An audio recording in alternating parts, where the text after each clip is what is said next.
Shri Education.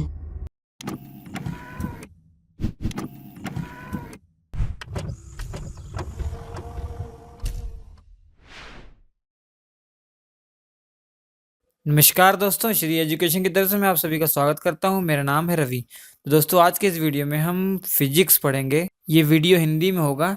भौतिक विज्ञान में जो भी क्वेश्चन आए हुए हैं एग्ज़ाम में, जो पहले एग्ज़ाम हो चुके हैं गवर्नमेंट, सभी गवर्नमेंट एग्ज़ाम, जो क्वेश्चन आए हुए हैं उनका थोड़ा सा बहुत हमने कलेक्शन लिया है इस वीडियो में। वो मैं आपको उसका सॉल्यूशन बताऊंगा, उसके कंसेप्ट भी बताऊंगा। उसके रिलेटेड कोई भी क्वेश्चन आएगा आप आसानी से कर सकेंगे।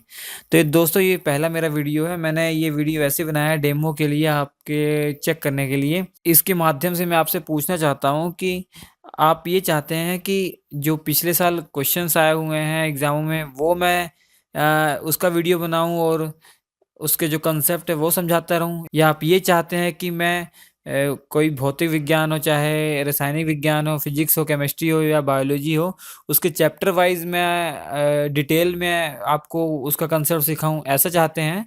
या आप चाहते हैं कि जो क्वेश्चन एग्जाम में पूछे जाए हैं उनके कंसेप्ट बताऊं? आप मुझे कमेंट करके ज़रूर बताइएगा। नेक्स्ट वीडियोस में वैसे ही करूँगा। अगर आप कहेंगे मैं ऐसा भी कह सकता हूँ कि वो जो डिटेल में एक पैरेलल वीडियो बनाओ और साथ ही साथ जो एग्ज़ाम में क्वेश्चन पूछे गए हैं उनका भी एमसीक्यू अपलोड करता रहूँ। चलिए वीडियो तो शुरू करते हैं। देखिए, ये जो क्वेश्चंस हैं ये किसी न किसी एग्ज़ाम में आए हुए हैं। जैसे ये कार्य का मात्रक क्या है, बहुत इजी क्वेश्चन आते हैं एग्ज़ाम में इससे। देखिए, ये मैंने डेमो के लिए वीडियो बनाया, इसलिए मैंने रैंडम कोई भी क्वेश्चन चुन लिए हैं। ठीक है, नेक्स्ट वीडियो से मैं प्रॉपर मैनर में होगा, जैसे आप लोग कमेंट करेंगे उस हिसाब से मैं देख के करूँगा। तो देखिए, कार्य का मात्रक क्या होता है? जूल होता है। ये ऑप्शन 4 ऑप्शन दिए गए थे, उनमें न्यूटन था, जूल था और कुछ ऑप्शन दिए गए थे, उसमें आंसर जो आपका था वो जूल था। कार्य जो होता है वो W is equal to force into displacement होता है। और कार्य आपकी अदिश राशि होती है। सदिश राशि एक होती है कि अदिश राशि होती है? अदिश राशि ऐसी राशियां होती हैं जिनमें मात्रक होता है, दिशा नहीं होती है। जैसे कार्य कार्य एक अदिश राशि है, इसमें दिशा की कोई जरूरत नहीं। ऐसा थोड़ा ना कि 2 जूल कार्य किया, इस दिशा में किया, उस दिशा में किया, ऐसा कुछ नहीं है। जबकि देखिए, यहाँ फोर्स जो बल है वो भी क्या है, ये सदिश राशि है। बल आपका सदिश राशि है और डी आपका विस्थापन डिस्प्लेसमेंट है, ये भी सदिश राशि है। तो सदिश इंटू सदिश, आप कहेंगे कि ये अदिश कैसे हो गया? तो ये देखिए, एफ इंटू डी नहीं होता है, एग्जैक्टली ऐसे होता है। W is equal to F और डी का डॉट प्रोडक्ट, एफ और डी का डॉट प्रोडक्ट। तो आपका फॉर्मूला बनता है W is equal to F D cos theta, जहाँ पे थीटा होता है बल और डिस्प्लेसमेंट के बीच में कोण। जैसे ये आपका एक द्रव्यमान m रखा गया है, इस दिशा में इसका डिस्प्लेसमेंट हो रहा है, मगर जो रस्सी से खींच रहे हैं फोर्स इधर लगा रहे हैं। डिस्प्लेसमेंट इधर हो रहा है और फोर्स इधर लगा रहे हैं। इनके बीच में एंगल कितना है? थीटा। तो थीटा जितना भी एंगल होगा यहाँ पुट किया जाएगा, और फोर्स कितना लगा रहे हैं यहाँ पे, और डिस्प्लेसमेंट कितना हुआ यहाँ पे। तो ठीक है, ऐसे ही। तो वर्क क्या हमारी अदिश राशि है, दो सदिश राशियों का ये डॉट प्रोडक्ट, इसे डॉट प्रोडक्ट कहें या आप अदिश गुणनफल, अदिश गुणनफल। ठीक है, किसी भी दो सदिश राशियों का जो अदिश गुणनफल होता है, जो उसका वैल्यू आती है वो अदिश राशि होती है। तो एक तो मात्रक इसका जूल हो गया, आप ये भी कह सकते हैं न्यूटन मीटर मात्रक हो जाएगा, क्योंकि फोर्स बल का मात्रक क्या होता है? न्यूटन। डिस्प्लेसमेंट का मात्रक क्या होता है? मीटर। तो ये भी मात्रक हो जाएगा न्यूटन मीटर। उसके बाद देखिए, नेक्स्ट क्वेश्चन है, प्रकाश वर्ष किसकी इकाई है? ये बहुत बार क्वेश्चन पूछा गया और बहुत इजी भी है। ये इसलिए पूछा जाता है कि कई स्टूडेंट गलत कर देते हैं, क्योंकि वर्ष लिखा हुआ तो सोचते हैं कि टाइम का मात्रक होगा, मगर ऐसा नहीं है। यह डिस्टेंस का मात्रक है, दूरी का मात्रक है। ठीक है, जो प्रकाश वर्ष होता है वो दूरी का मात्रक होता है। इस प्रकाश वर्ष का मतलब क्या होता है कि प्रकाश की जो किरण है उसके द्वारा एक वर्ष में जितनी भी दूरी तय की जाएगी वो क्या कहलाएगी? वो दूरी प्रकाश वर्ष कहलाएगी। ठीक है, मान लिया सूर्य से किरण निकली, ये किरण एक वर्ष में जितनी भी दूरी तय करेगी उस दूरी को मेजर करेंगे तो उसको कहेंगे एक प्रकाश वर्ष। तो देखिए, ये कैसे होगा आपका? हम जानते हैं स्पीड इज इक्वल टू क्या होगा? डिस्टेंस अपॉन टाइम होता है। तो डिस्टेंस हमें निकालना है तो स्पीड इज इनटू टाइम हो जाएगा। डिस्टेंस निकालना है कितने टाइम में, 1 साल में। तो टाइम आपका क्या हो जाएगा, 1 वर्ष ले लेंगे, इसको सेकंड में बदल देंगे 1 वर्ष को। उसके बाद स्पीड, किसकी स्पीड, कौन जा रहा है, लाइट जा रही है। मान लिया वैक्यूम है या एयर है, तो यहाँ पे स्पीड कितनी हो जाएगी, 3 × 10⁸ हो जाएगी। लाइट की स्पीड तो इतनी होती है, 3 × 10⁸। और आपका टाइम कितना हो जाएगा, 1 वर्ष हो जाएगा। इसको सेकंड में बदल लेंगे, कैसे, 365 दिन हो जाएंगे। अब दिन आ गया, दिन को आवर में बदल लेंगे, तो दिन, एक दिन में कितने घंटे होते हैं, 24।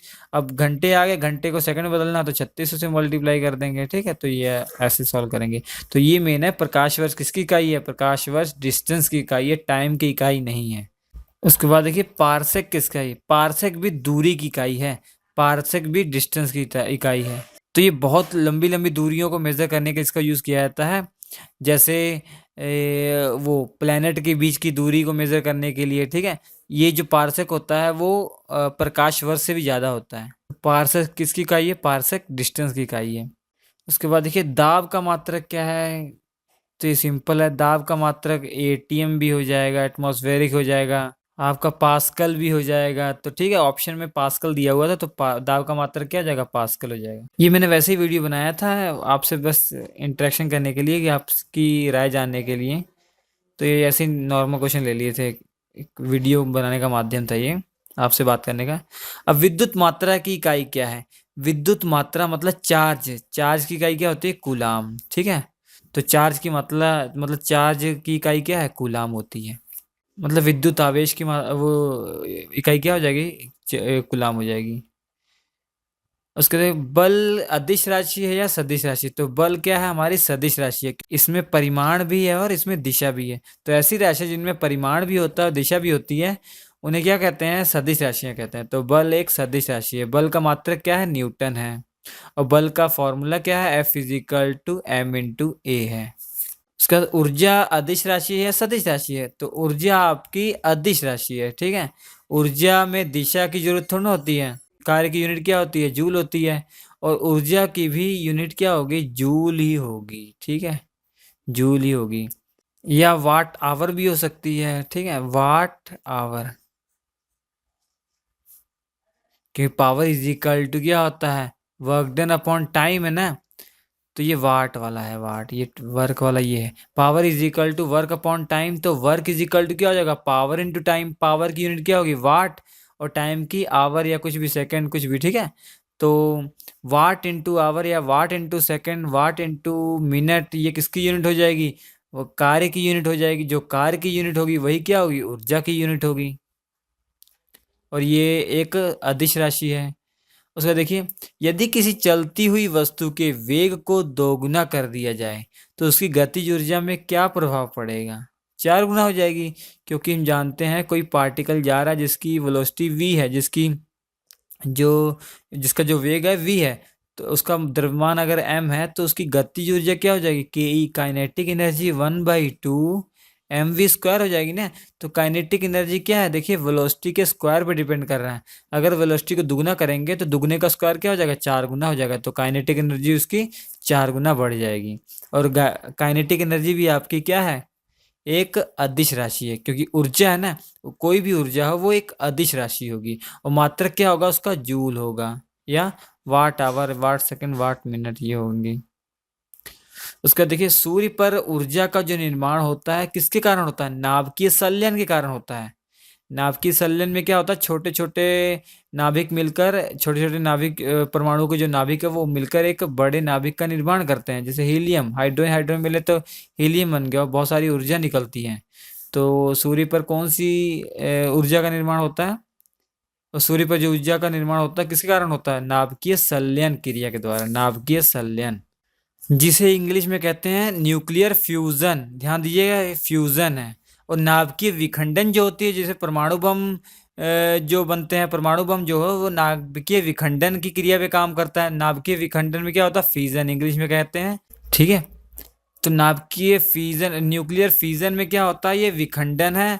न्यूक्लियर फ्यूजन, फ्यूजन मतलब संलयन की क्रिया। तो ऊर्जा का रहस्य क्या है सूरज की, वो न्यूक्लियर फ्यूजन है। इसको देखिए, डायनेमो किस ऊर्जा को किस ऊर्जा में बदलता है, तो ये यांत्रिक ऊर्जा को विद्युत ऊर्जा में बदलता है। ठीक है, यांत्रिक ऊर्जा को विद्युत ऊर्जा में बदलता है। ये मैकेनिकल एनर्जी को क्या कहता है, इलेक्ट्रिकल एनर्जी में बदलता है। इसी बेस पे तो इलेक्ट्रिसिटी जनरेट की जाती है। आपने वो पिक्चर देखी होगी स्वदेश। स्वदेश में शाहरुख खान क्या करता है, वो डायनेमो होता है ना, वो डायनेमो को जो फैन घूमता है किसकी वजह से, जो पानी आता है, तो ये फैन घूम रहा है, तो घूम रहा है तो कौन सी एनर्जी ये हो रही है, ये वो यांत्रिक ऊर्जा है ये। तो उसके कारण गांव में क्या आ गई, बिजली आ गई। तो कौन सी ऊर्जा आ गई, विद्युत ऊर्जा आ गई। तो यांत्रिक ऊर्जा को क्या कर दिया, विद्युत ऊर्जा में परिवर्तित किया, किसने, डायनेमो ने। उसका देखो पृथ्वी का प्लान वेग कितना है, तो ये 11.2 किलोमीटर पर सेकेंड है। याद रखिएगा, पर सेकेंड।